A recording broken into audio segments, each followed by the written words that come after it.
A quem enganei? A quem enganei? Essa é uma pergunta que foi feita pelo profeta Samuel. Se você pegar a tua Bíblia e você ler em 1 Samuel capítulo 12, no versículo 2 ao 4, fala: Quanto a mim, estou velho e de cabelos brancos, e os meus filhos estão aqui com vocês. Tenho vivido diante de vocês desde a minha juventude até agora. Aqui estou.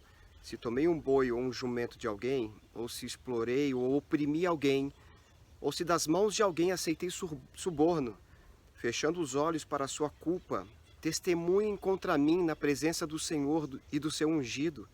Se alguma dessas coisas pratiquei, eu farei restituição.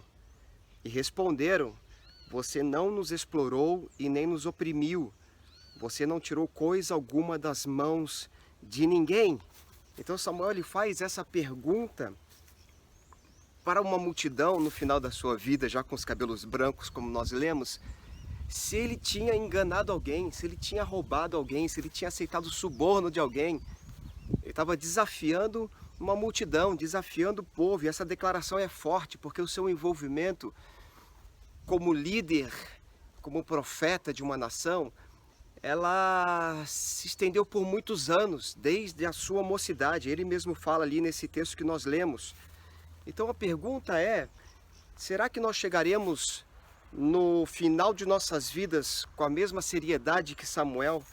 Você conseguiria imaginar qual seria a resposta se você juntasse todas as pessoas que passaram pela sua vida, todas as pessoas que você influenciou, que você foi influenciado por ela, todas as pessoas que você se lembra, se todas aquelas que, sabe, você juntasse e perguntasse: a quem eu defraudei?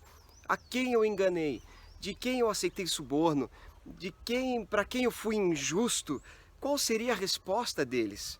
A resposta para Samuel foi: você não nos defraudou e nem nos oprimiu e nem tomou coisa alguma das mãos de ninguém. Talvez, diferente do que foi para Samuel, ficaremos surpresos ou não quando a resposta em relação a essas pessoas que nós estivemos fazendo essas mesmas perguntas forem diferentes do que disseram para Samuel.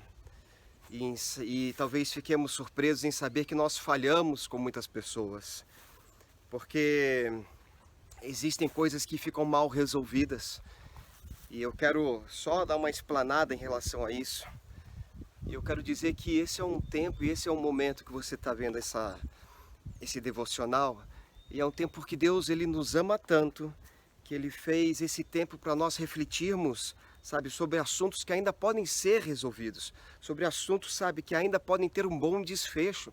Então, por isso que eu estou te desafiando nesse momento, por exemplo, com uma liberação de perdão, com um pedido de perdão, sabe, que talvez não resolva questões naturais, talvez não resolvam seus problemas naturais agora, mas você pode ter certeza, meu irmão, que atitudes como essa, elas tiram um peso, sabe, espiritual das nossas costas, traz uma libertação espiritual tremenda de algemas que talvez estejam já te atormentando já há muito tempo.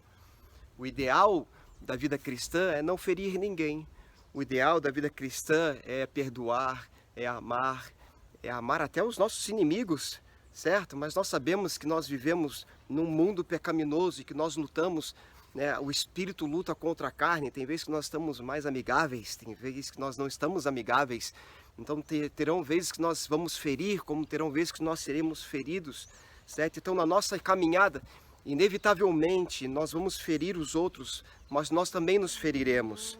Ninguém é perfeito, meu irmão. O único que foi perfeito, o único que não errou, o único que não pecou foi Jesus Cristo.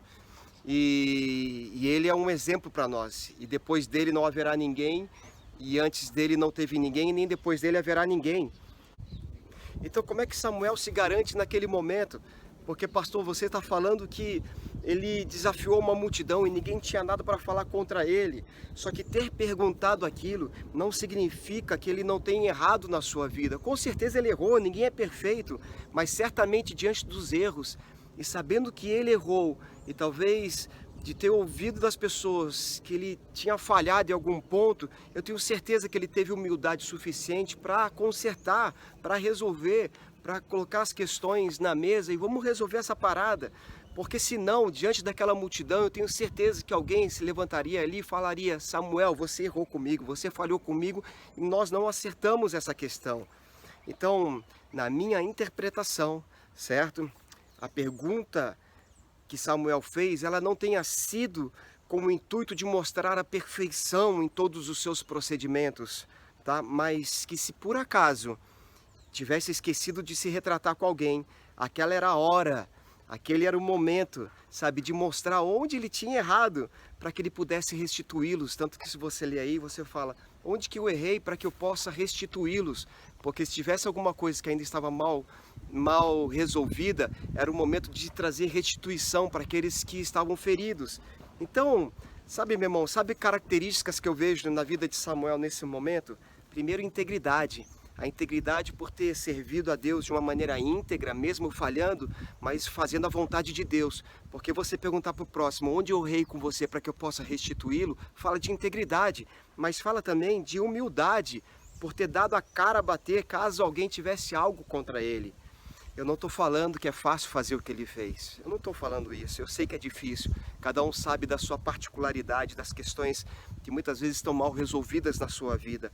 Mas peça a Deus, sabe, uma forma, peça uma estratégia e principalmente a capacitação dele para te ajudar a dar um fim a esses sentimentos ruins que você tem carregado por causa da falta de acordo com alguém. Amém?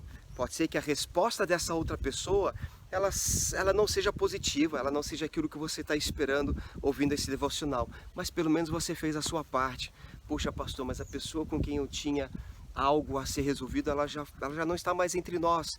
Então você chega diante de Deus e libera perdão sobre a vida dessa pessoa, ou então pede perdão a Deus por aquilo que você fez por ela. Eu tenho certeza que isso vai trazer uma grande liberdade para você. Na verdade, uma libertação, sabe, de sentimentos e pensamentos e coisas que muitas vezes ficam te atormentando. Então, tomara que essa palavra fale contigo. Deus te abençoe, meu irmão. Valeu, galera.